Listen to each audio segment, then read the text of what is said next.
दुनिया भर समेत भारत में कोरोना वायरस का कहर जारी है, क्योंकि इसका इलाज या टीका अब तक खोजा नहीं जा सका है। ऐसे में सिर्फ प्रिकॉशन लेकर ही इससे बचा जा सकता है। लेकिन भारत, जहां 21% जनता गरीबी रेखा के नीचे है, वहां कई लोग सैनिटाइजर और मास्क जैसी चीजें तक नहीं खरीद सकते। ऐसे में कई आम लोग इस संकट की घड़ी में आगे आकर दूसरों की मदद कर रहे हैं। ऐसे ही हैं बुंदेलखंड एमपी के 22 वर्षीय नरेंद्र, जो कि पेशे से दर्जी का काम करते हैं। तालाबंदी में काम बंद हुआ तो दुकान में पड़ी कतरनों से ही गरीब गांव वालों के लिए मुफ्त में मास्क बनाने लगे। ये कोरोना जैसी बीमारी महामारी चल रही है हमारे देश में, तो ज़्यादा तो कुछ नहीं कर सकते। बस जितना हमारे बस का था, फालतू घर पर बैठे हुए थे तो सोचा कि कुछ ना कुछ लोगों की मदद की जाए। तो मास्क की और मास्क बांटे सभी लोगों में, बूढ़े बुजुर्गों में, बच्चों में, महिलाओं को।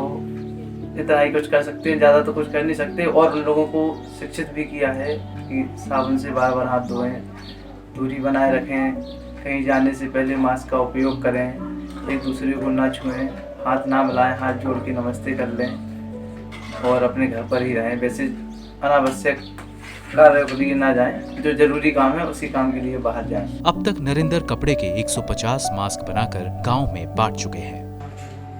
इधर नरेंद्र कुशवाहा जी टेलर जी हैं जी, उन्होंने सभी को, बुजुर्ग एवं माता बहनाओं को कपड़े का मास्क बना के सभी को मुफ्त में वितरण किया और समझाया कि सभी लोग 1 मीटर की दूरी बनाए रखें और इस मास्क को अवश्य लगा के रखें।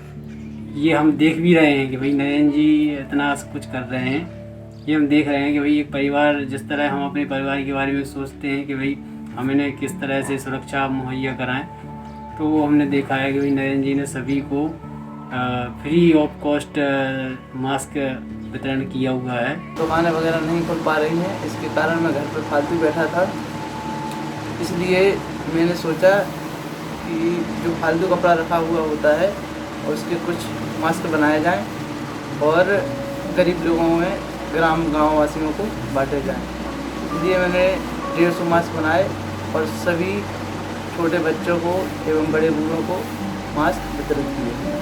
कह सकते हैं भारत न केवल इस जानलेवा बीमारी से, बल्कि भूख, बेरोजगारी, पानी की कमी और कई सारे मोर्चों से एक साथ लड़ रहा है। ऐसे में ये जंग अकेले सरकार नहीं जीत सकती।